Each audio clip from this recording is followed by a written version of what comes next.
Sengaja crita iki tak gawe lagu ben kabeh ngerti sepiro senengku nalika aku iso dadi siji karo wong sing paling tak tresnani ngalang moneng aku nyendero neng pundakku tak elus rambutmu sayang nganti sliramu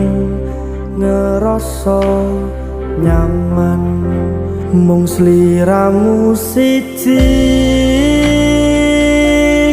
widodari mboten nenten sing saged ganteni sepurane aku yen sih kadang kleru caraku pas buktekne rasaku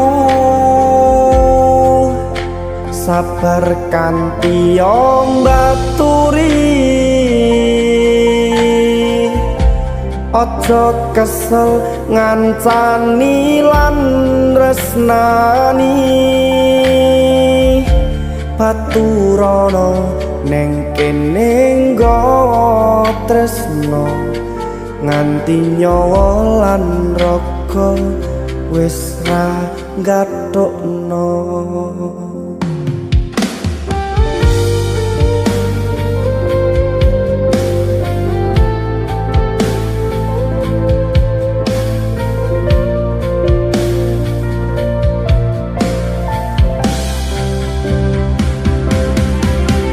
Sekete apa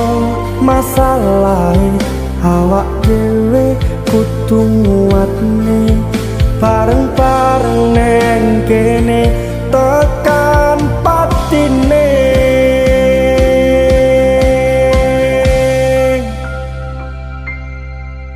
ngalang moneng aku nyendero neng pundakku tak elus rambutmu sayang nganti sliramu ngerasa nyaman mung sliramu siji widodari mboten nenten sing saged ganteni sepurane aku yen sih kadang kleru caraku pas buktekne rasaku sabar kanthi mbaturi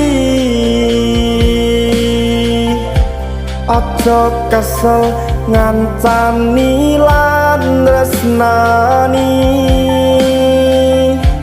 baturana neng kene nggawa tresno nganti nyawa lan raga wis ra gathukno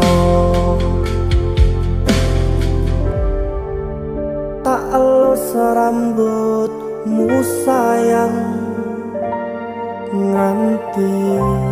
sliramu ngerasa nyaman.